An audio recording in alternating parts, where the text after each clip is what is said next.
Welcome to Mediumship Sparks, where we connect more deeply with spirit and source and follow the sparks of insight and inspiration that bring us greater awareness, healing, and just more flow into our lives.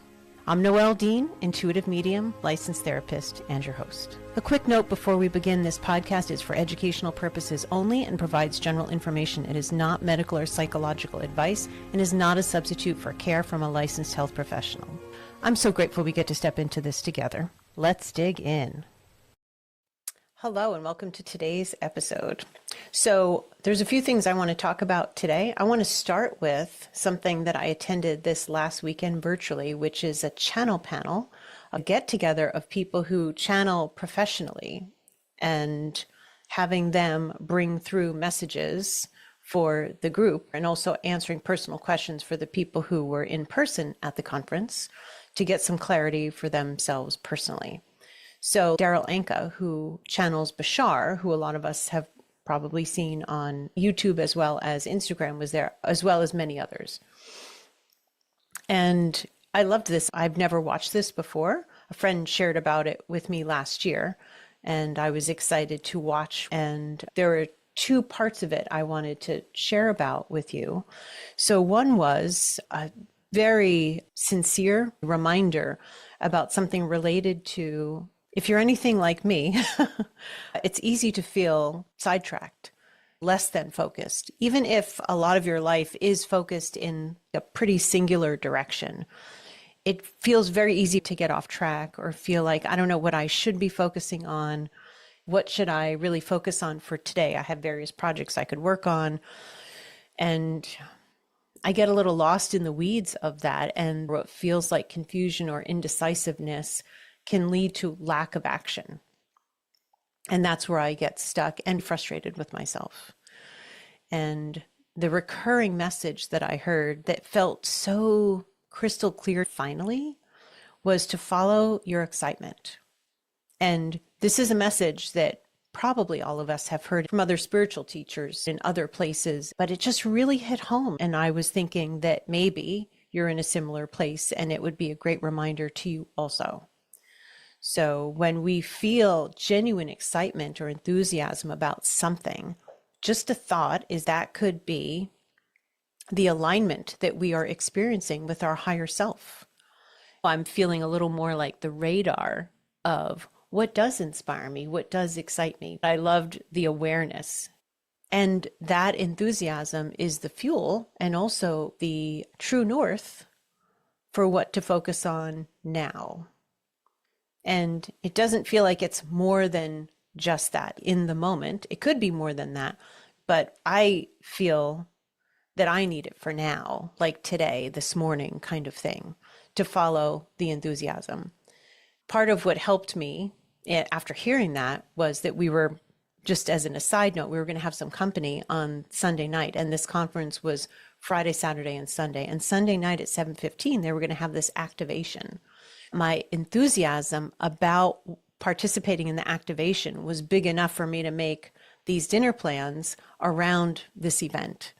And I felt very strongly that I wanted to participate. And normally I would have said, we're having people over for dinner. It's at a time where it would be weird to not have them at our house still at 7:15. So let me just kind of see the recording and I'll just leave it at that. But I actually followed my excitement. I didn't want to miss out. And I'm so glad I did, because I did have a positive experience afterwards, which I am super grateful for. So, but the follow the excitement is a great reminder to us all. So I hope that supports you with where you're at and something to tuck away for later. Also, one of the things that came up was how these channels started channeling. And something that I think would be helpful to talk about. And a lot of them said that they started with inspired writing. So let's talk about inspired writing. Okay, so inspired writing for me is an umbrella term for spiritually guided writing. And that could include journaling, intuitive writing, channeled writing, and what some people would call automatic writing. I think these terms may be somewhat interchangeable, but used very subjectively. So take it with a grain of salt. You may call it something different. But I've heard of people writing with the intention of joining, let's say, a grandmother or a mother in spirit, and they can feel the hand of that person in spirit moving their pen or pencil. Some people would call that automatic writing. What I'm talking about is receiving messages, like if you were trying to just connect and tune in with spirit and writing those messages. So inspired writing is inspiration is coming through to you and you're writing it down. It could also happen as you're writing and it's not even going to your head. It's just coming out of your hand, but it's not somebody's hand on your hand kind of thing. I was remembering when that first started for me. This was maybe somewhere around 8 years ago, where I started journaling and hadn't in a long time. I was still working on shaping my mediumship. I was clear that I would get information, but it wasn't very consistent. And so here I am journaling, and I remember starting out with getting phrases when I do mediumship, especially at that time. I would get a phrase, like 3 words at a time. And then I'd get the next 3 words when I would say those 3 words to the person I'm giving a reading to. And I was getting that while I was journaling. I remember the thought of, wait a minute, like this is supposed to be from me, but it kept happening. So I would write down, of course, whatever I would get, and it would fit into what I was writing about, although it wasn't really coming from my voice and from me.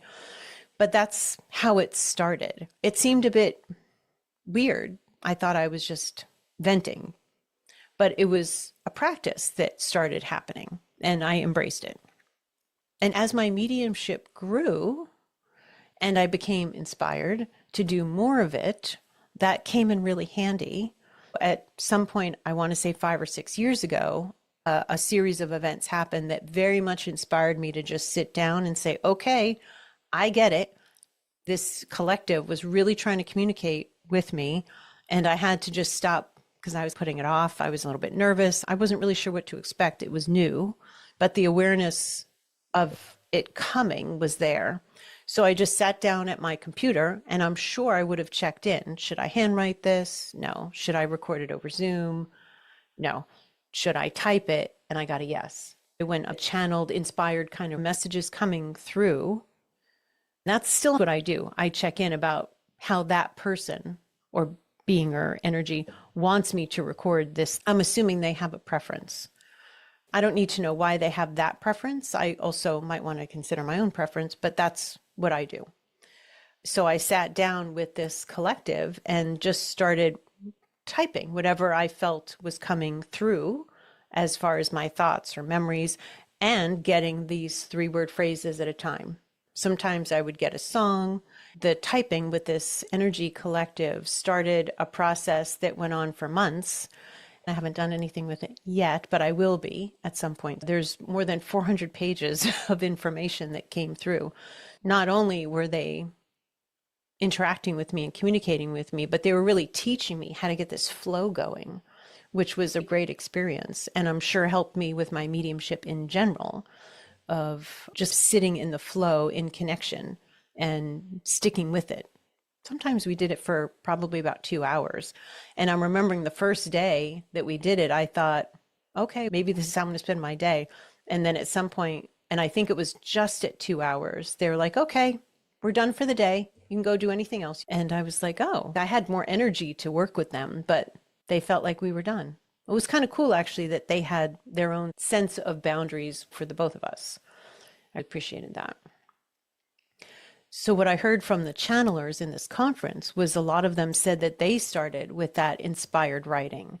And then some of them moved into connecting with light language.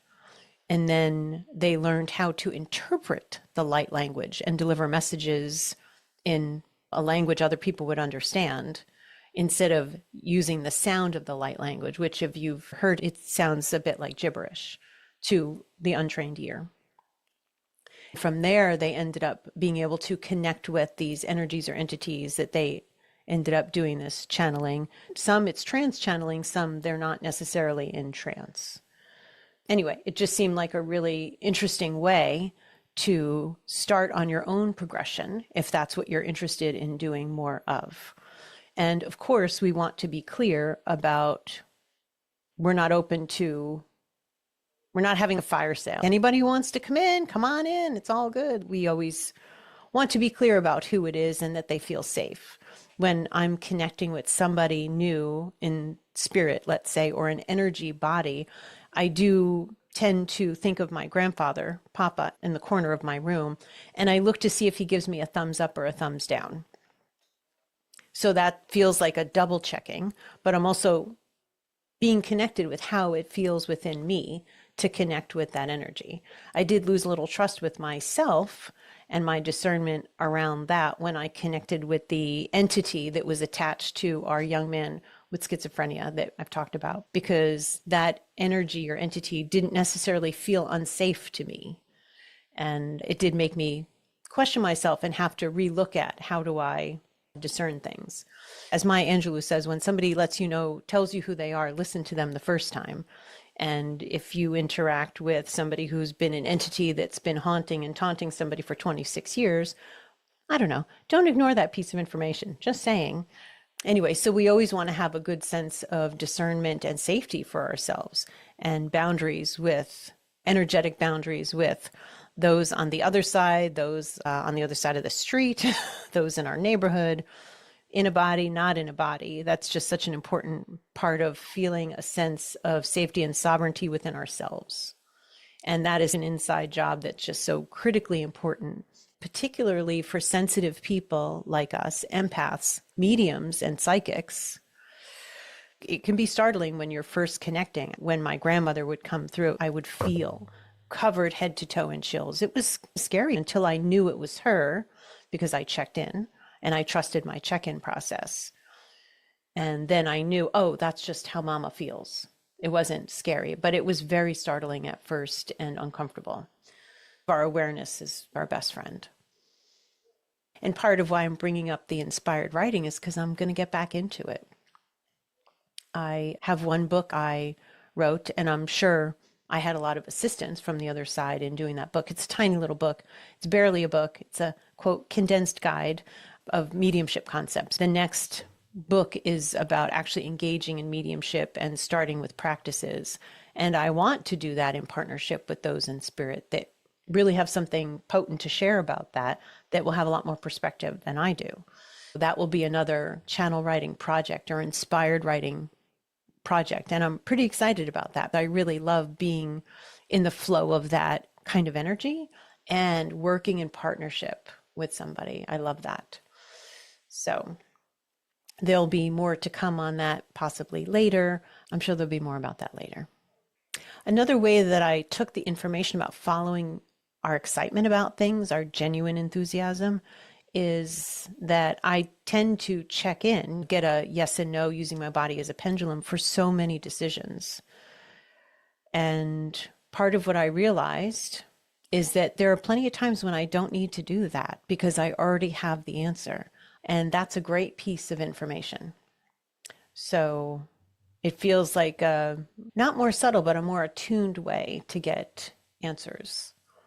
And I can see that as something to grow for myself and follow a bit more instead of looking to get answers from outside of myself by checking in about things that I already know. Yeah. You could use that to decide if you want to attempt any kind of inspired writing or how to do that or who to do that with and how you would like to proceed if you do at all or any other way that you go about connecting.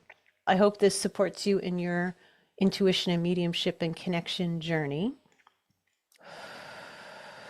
If there's a topic or question you would like to bring up that you would want the team and I to talk about on an episode, please email us. We would love to hear from you. We would love your suggestions and questions. So that's it for today. I will look forward to talking to you next time. Thanks for spending this time with me on Mediumship Sparks. If this episode resonated with you, please like it, subscribe, rate, and certainly share it with somebody else who could benefit. If you're interested in any support I might be able to provide as you navigate your spiritual path, Please feel free to check out my offerings at connectingwithnoelle.com and reach out at mediumshipsparkspodcast@gmail.com. Take good care of yourself, and I'll look forward to being with you again soon.